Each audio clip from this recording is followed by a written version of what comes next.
This is a tiny example of just how corrupt the entire system is and how it's stacked against you and me just wanting to live our lives and be left alone, and how they use firearms possession, drug war laws, and vehicle code violations to destroy our lives. So this guy right here, his name is Flores, and apparently officers witnessed him crossing several lanes of traffic without activating his turning signals and, quote, almost causing an accident. So from the get-go, this court and Judge Fleischer are just going to take the officer's word for it. But there's a twist in this, which is very, very interesting. Flores, you're charged with unlawful carrying of a weapon. You're facing up to a year in jail and or a $4,000 fine. We're going to do probable cause. You have the right to remain silent. Anything you say can or will be used against you. You have the right to have an attorney present. If you cannot afford one, one will be appointed to you, sir.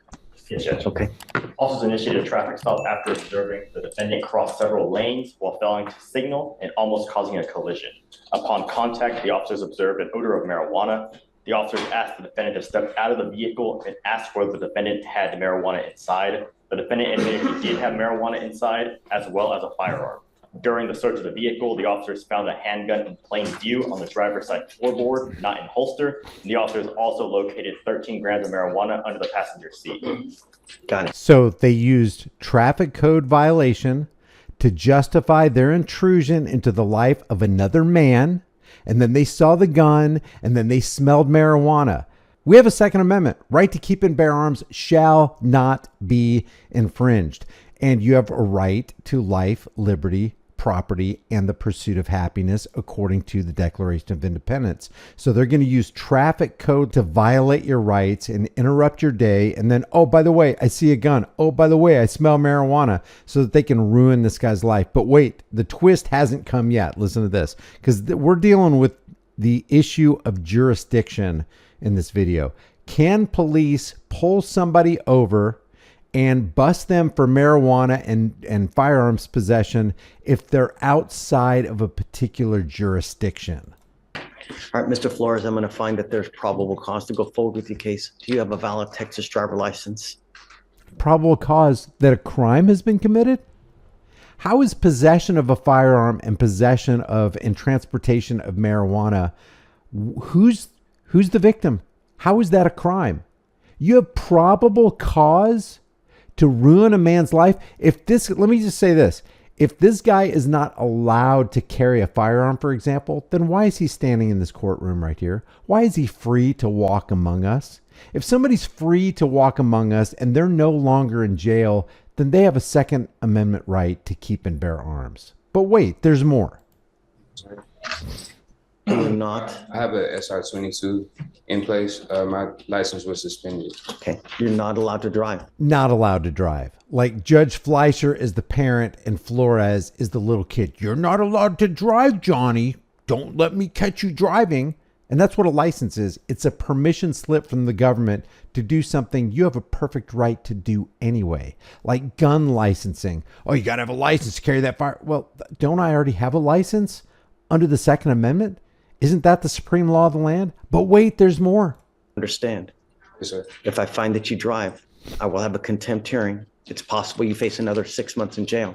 I'm going to have you sign an affidavit with me today, promising you that you're not going to drive. Do you have liability insurance in your name? Car insurance. Yes, sir. I don't want you driving until you have a Texas driver license. You need to call DPS, figure out what to do to get your license. I'm going to give you the phone number now, but it's time for you to get your license back. And when you show me that you have your license and that you have car insurance, I will happily allow you to drive. But until that, then I'll allow you to drive. Then you'll get my permission to go do something you have a perfect right to do anyway. It's pitiful. point, do not drive. Am I not allowed with the SR22? No, I don't know what's going on with your license. I don't know if you've ever had a license. What's going on, Alex? Can you run it, please? On the license? Please. Yes, Yeah. Your Honor. I'm also ordering you as a condition of your bond not to be in possession of any weapons as well. Do you understand? This is a condition of your bond. If I find that you have a weapon, I'm going to revoke your bond. I'm going to put you in jail. You will not get any more PR bonds. You don't get a personal protection device because I say you don't. Now, I'm probably surrounded by armed security 24 hours a day, 7 days a week. Because this is Texas, I have the right to keep and bear arms. You, on the other hand, don't, because I say you don't. You understand, sir? Yes, sir. How old are you? 26, What do you do for a living? high school football coach.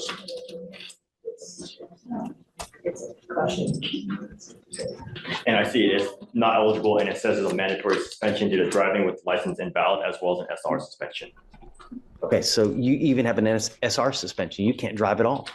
So this is now a bond condition. If I find that you drive, I'm telling you, HE double hockey sticks to pay. You understand?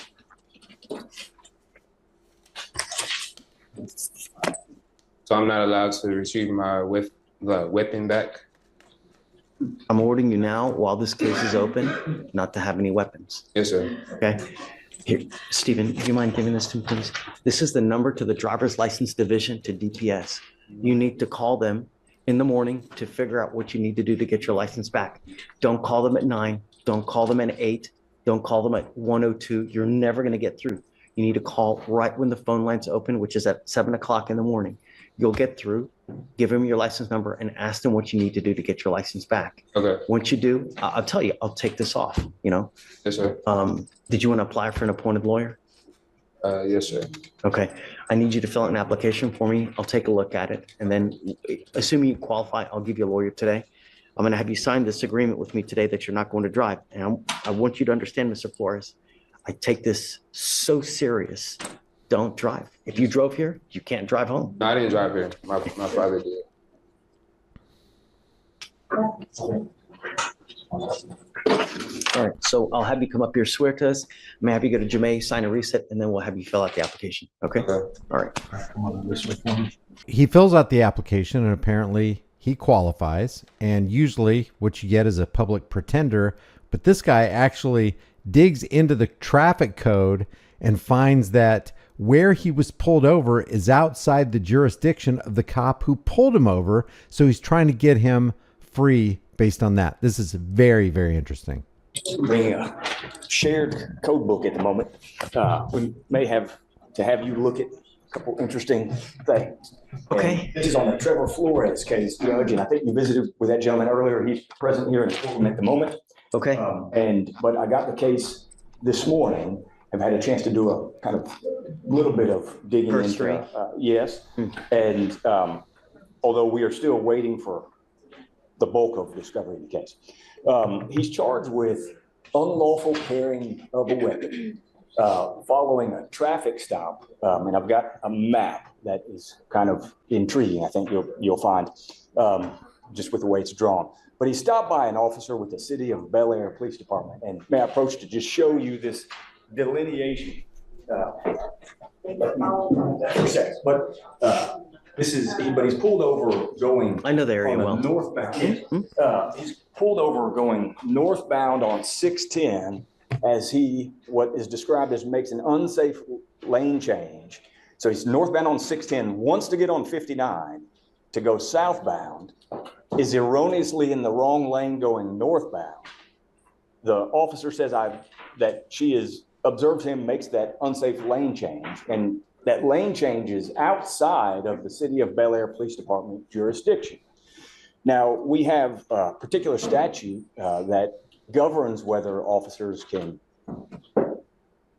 have the authority to make a detention of someone when they are outside of their jurisdiction, and that's 14.03 of Their their. PD can still stop someone outside of Bel Air. Well, not for, well, according to the code, it says a peace officer. That would mean that any officer outside would never be able to do anything. No, that's incorrect. There's a very limited exception, and that's what applies in this case. So it says a peace officer who's licensed and is outside of the officer's jurisdiction may arrest without a warrant a person who commits any offense within the officer's presence or view, other than a violation of subtitle C, Title 7 of the Transportation Code. So generally, any offense that an officer sees, he can arrest that person or detain them, as the way the code uses that term, arrest. So it's a magical jurisdictional barrier. Oh, I could have pulled you over if you were on my side, but since you're on the other side outside of my jurisdiction, I have no power over you. But wait, there's more. That person. But when it's for a traffic offense, that officer is He's not required. arresting him for a traffic offense, though. Well, that was the basis for the stop. Sure. But the way the code contemplates arrest, it's any, and that's defined in, I think, in chapter 15. But arrest as contemplated by the code includes detention. And so this officer doesn't have the ability where that stop takes place to make that detention. That officer could detain him if he saw him committing theft, could detain him if he saw him committing an assault, can't for a transportation So, code but violation. he stops him for whatever reason it is, right? Comes up to the car and he smells marijuana, Yes. right? Well, And that's then what- don't they even get a drug sniffing dog? Is this the one where they get a drug sniffing dog and they find the weed and, No, Your Honor, that's it. was that a different case? No, it's a different case, Judge, but the handgun, I believe, was in. It was in plain view. No, I think it's, well, so I think what's alleged is it's in conjunction with possession of marijuana. And for purposes of just this limited PC question, not, my focus is solely the detention. I'm not, It's certainly crafty. It's great. But he's not arresting him for the traffic offense. well, but I think we're looking at a limited, Shouldn't be arresting him for smelling marijuana or possession of a firearm. This is Texas, for God's sake. scope of what arrest means. So I think you're looking at arrest as in So being you, I mean, you arrested. would be saying that really if he had committed an ag rob, right? Or Well, kidnapping, then even if he had kidnapped, like let's say he had a 2-year-old child in the car that he had kidnapped across state lines. Well, then according to this, because he's in a different jurisdiction, then he couldn't arrest him on that kidnapping charge too. He saw- Do you see the problem here? This judge actually conflated an aggravated robbery or a kidnapping with the smell and possession of marijuana and possession of a gun, both of which fall under the freedoms that we're supposed to be enjoying in America under the Constitution, which is supposed to be the supreme law of the land, which this judge is supposed to be submitting to, but he's not going to.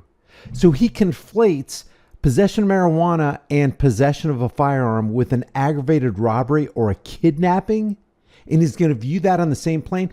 Obviously, if the guy was involved in aggravated robbery or kidnapping, then he did to others what he wouldn't want done to himself. He's become a cruddy human being, and you or I could stop him for that. And there is no off limits. There is no jurisdictional boundary in which we can't operate. So, hey, Judge Fleischer, if you're watching this, do you realize you conflated the pursuit of life, liberty, and happiness with possession of marijuana and the enjoyment of the Second Amendment activity of the right to keep and bear arms with harming other people? Unfrickin' believable. a kidnapping taking place, the officer could arrest him by under that code.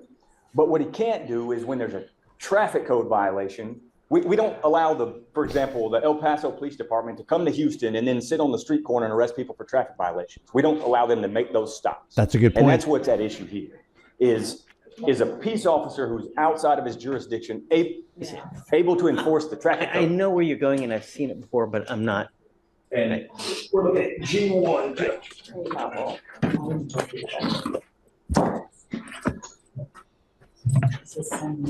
This public defender is working for his money on this, man.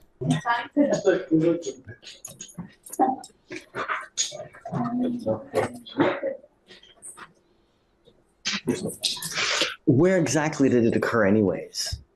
Let me see if I can pull up So I the think- address. We don't have like any discovery in Sure. this case, or how many dash cam or anything So, like so what it says in there is 5600, 610 northbound.